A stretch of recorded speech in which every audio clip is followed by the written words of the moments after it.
Who do we think will go number 1? Who will be next to advance to the second round of the NBA playoffs? And who comes out on top in the first top 10 matchup of the season in the Big 12? Find out next. MCTV Sports 101 starts now.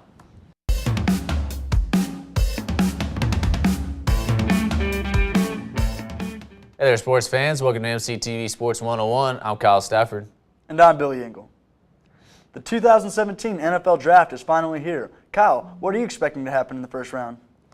Well, I do think the Cleveland Browns will take Mitchell Trubisky with the number 1 overall pick in this draft. They need a quarterback. Really, he's the best available quarterback in this draft. But we've seen it time and time again where teams reach out to stretch and get a franchise. I'm not saying it's right, but they have no other choice because, dude, teams that don't have a quarterback, they're going to take a quarterback early in this draft. I've seen them dropping lately, but there's going to be at least 3 quarterbacks in the top 15, in my opinion, tonight. I'm not saying they're worthy of that, but the Cleveland Browns need a quarterback more than they do a defensive lineman. I mean, if you want to say that, and if you're the Cleveland Browns and you want to go the quarterback route, I mean, you still got that 12th pick where there's still going to be some notable guys. Now, yeah, I mean, but how do you know they're going to be there, though? What if all of a sudden, like the Jets and the Bears and some of those other teams decide, hey, man, we need a quarterback. We got to go get one now. I mean, if they really feel that way, and if they feel that Trubisky's their guy, and then, I mean, I guess you got to go take him. But I just don't feel like that's the right fit for them. The Browns, they need to rebuild, and honestly, there are a lot more aspects. Obviously, we know the quarterback position is the most important one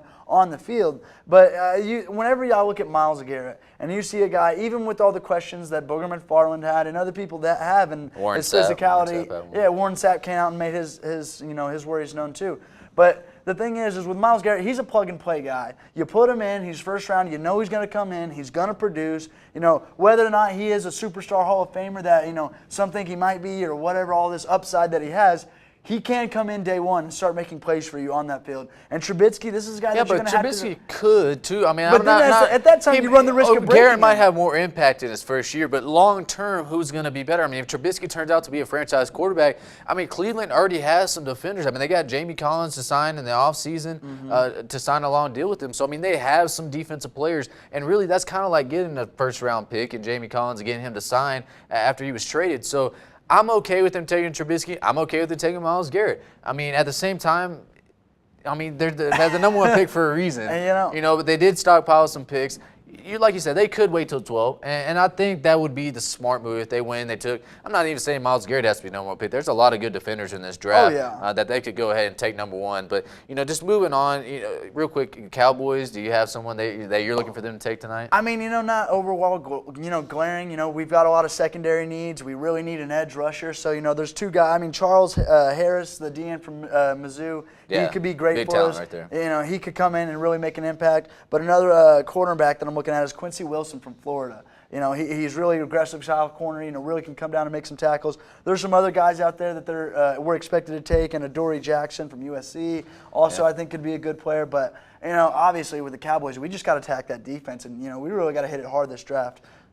I mean, well, we're going to the Houston side of it. I think obviously the main need is a quarterback, but I don't think they're going to get one at 25 unless they move up, unless somehow they just keep falling later in the draft. I think they'll end up taking the offensive lineman. What I do think they'll do is end up signing Jay Cutler out of free agency, and I wouldn't be mad with that move. I think Jay Cutler's still got a little bit left in the tank. But, real quick, Patrick Mahomes, I think, is the talk around campus here. Of course, Is he going to go in the first round? I think most everybody expects him to be in the first round. I expect him in the top 15. He could fall to the 20s. I mean, there's been a lot of different places that people have him going. He could go up there in the high rounds. Obviously, and be possibly even the second quarterback taken. And I have him as the second best quarterback and going other into people this have draft. him possibly as their first with the most upside. So what really surprising me is that Deshaun Watson is being just not shunned but overlooked as much as he is. I don't know if he's being overlooked. I just don't think he has the potential that some of these other guys do. And you got the same opinion as a lot of others, but I just don't see why people are so easy to look over the fact that he did lead his team to a national championship. Yeah, he did beat the best team in the country. He's a good leader. I don't know if he's the best quarterback. He's the best leader. He would definitely be a first round still in the later first round of someone. Real quick, do you take Dalvin Cook or Leonard Fournette? I know Dalvin Cook's had some of the off-field issues that's maybe dropping his stock, but who's better in your opinion? Now, for me, I still take Leonard Fournette. I know you're a Dalvin Cook guy, which, I mean, there's a lot of reasons that you can be, but for me with Fournette, he can be better in the pass blocking game. He can be better running between the tackles, and he has more of that every down back feel that I think teams can get out of that. And Dalvin Cook can still do some of that, but for me it's Fournette. The Golden State Warriors, Cleveland Cavaliers, and the Houston Rockets have already punched their ticket to the second round of the NBA playoffs. Billy, who will be joining these three teams in the next round?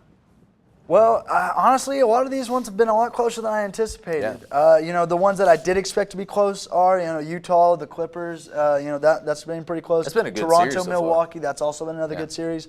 But then over here we've got Washington, Atlanta sitting there at 3-2. I was not expecting. I wasn't expecting a sweep, but I was at least expecting maybe 5. Yeah, just because I didn't think Atlanta could hang with them. But Paul Millsap's still Paul Millsap. Cam Bazemore has been playing really well. Dennis Schroeder, he's always played pretty well in the postseason. And they've been in the postseason too. So I think looking at the Utah and Clippers, Blake Griffin goes down. Rudy Gobert coming back, I think, was the biggest thing for the Jazz. Gordon Hayward is becoming an emerging superstar, or at least a star. If you don't know about him, you should. Yeah, he's an elite talent and one of the best players in this league. But see, my thing is this.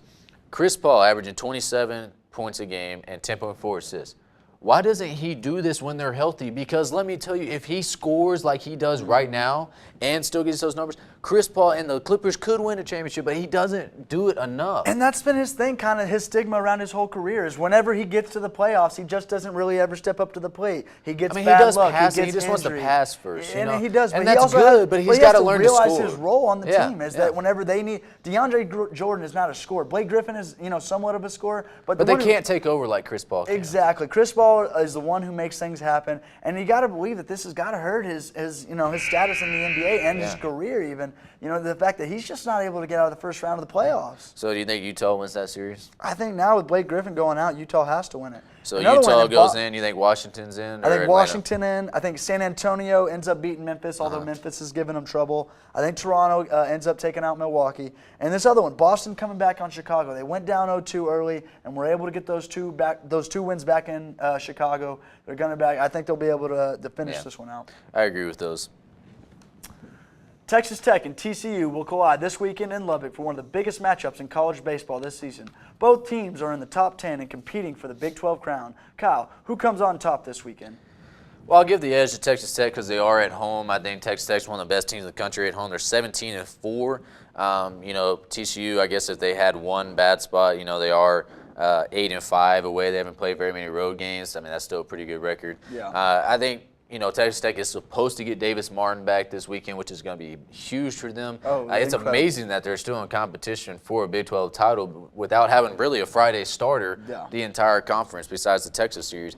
Just some guys. Orlando Garcia has been red hot of late, hitting 311, 11 homers, 49 RBIs on the year. Hunter Hargrove's been red hot. But Josh Young, the freshman, we talked about it, he's in 330, 3 home runs, 30 RBIs. In my opinion, he's the freshman player of the year in the Big 12. So there's a lot to like in this Texas Tech team. There's a lot to like in TCU as well. They got a good offense led by Luke and Baker and a couple of those guys. So we know what Luke and Baker can do. We watched them do it in College World Series last year. That brings up bad memories that I don't think we want to run down. Yeah. But like I said, I think we do. Us having the home field advantage is very huge for us. Not only that, TCU is a good team. Now, they've got multiple hitters, all in the 300 at batting average. Austin Wade, Nolan Brown, like you said, Luke and Baker, all of them hitting the ball great. But then on the pitching side, they've got one of the best pitchers in the country. And Jared, I'm gonna try and get this, Janzak, who's got a 2.25 ERA and has 6 wins on the year, 0 losses. Yeah. So when them coming in here on Saturday, I think it's going to be real pivotal that Gingrey on that Saturday start really gets a notch and keeps the run count low. Yeah. And hopefully our basket. Well, Gingrey's atop the nation in wins on the year right now. He's sitting at 8-0 on the year. So it's going to be